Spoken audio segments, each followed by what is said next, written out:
Hi, everyone. Welcome to the Young Outcast podcast guest suggestions section. So, Davide and I noticed a couple of things that we think would make the guest experience a lot better.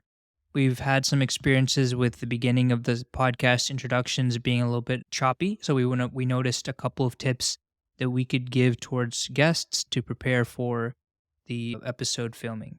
So, Davide is going to go into those two things right now. Yep. So there are mainly two things. The first one is so we would like at the beginning of the podcast, in the first 2 minutes, that you feel to be on a stage, that you're doing an elevator pitch when where you present the main highlights of your story that can captivate the attention of the audience. You can think about it as a credo pitch where your credo is your story of Fall and Rise. So it's 2 minutes where it's you mention the key points so that we can dive deep in them later. An observation we had is that like a person was giving us this 2 minute speech without mentioning some details that he was hoping to uncover later. No, uncover all the key elements in the first 2 minutes so that we can dive deep in them later in a more thorough way. But highlight everything that captivates the attention of the audience immediately.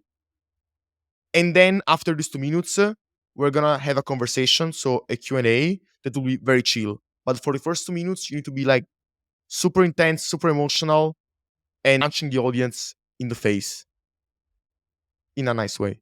And then the second thing is the following.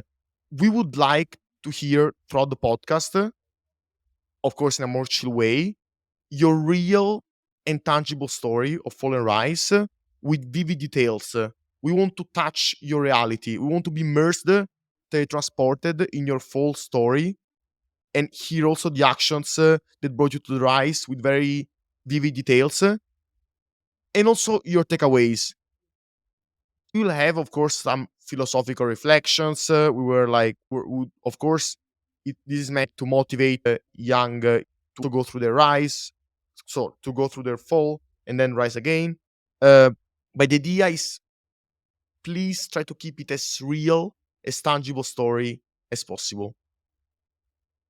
So we believe in you. You got it. So just recap: 2 minutes, very stage presence. You're gonna do your elevator pitch, and then it's a chill Q&A later where we want you to still be like vivid details, very tangible story to make the audience empathize and be relatable with what you experience. Yep. And we have a prime example of, I think, one of our guests that we really enjoyed his introduction. And I think he covered a lot of aspects and vivid details of his experiences in his life, as well as his fall and rise story, specifically focusing on those elements so that it became super easy for, as an audience member, to view that content and feel hooked and be ready to be introduced into conversations that we were going to have later on in that podcast. And it really helped frame the mindset that Davide and I had into going into these conversations later on in that podcast.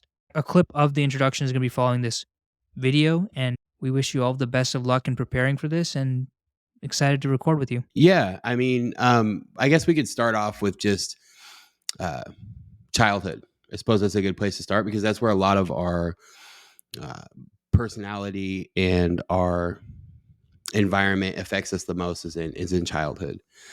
I had a pretty tough childhood in terms of kind of growing up into a environment where, or I guess being born into an environment where there was violence and drug abuse, and so that really framed a lot of things for me just because it put me in situations that maybe other people aren't used to.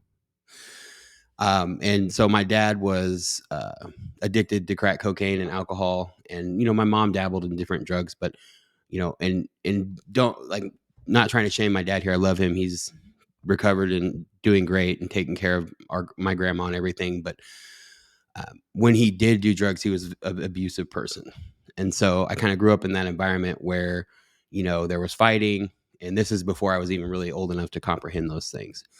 But it led to just behavioral patterns within me that continued to lead things down and spiral down the wrong path. So at a very young age, I acted out. I resorted to violence with my own issues. I had anger problems, and I was born in the 90s. So that's a big era of ADHD, when ADHD started really being diagnosed, especially being diagnosed with stimulants and amphetamines in particular. So at a very young age, I was diagnosed with ADHD, and I was medicated on Ritalin. And they gave me 90 milligrams of Ritalin a day. And that's crazy. Like now they would not do that. But back then it was more of, I guess they were still figuring things out. And it ended up like putting me in the hospital when I was a little kid. And then come to find out I was actually allergic to Ritalin. So they switched it up to different medications. And it just kind of led to this path of, me acting out, going to counseling, going through these behavioral things.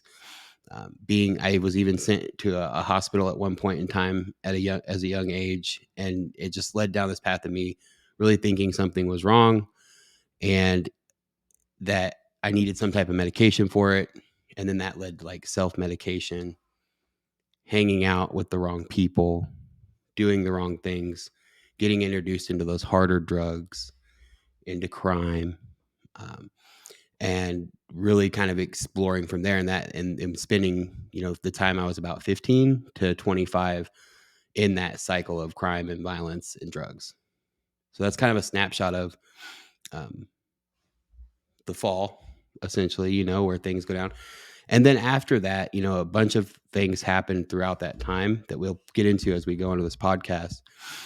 But from the age of 15 to 25, I ended up meeting what I called the vampire on your guys' discovery form.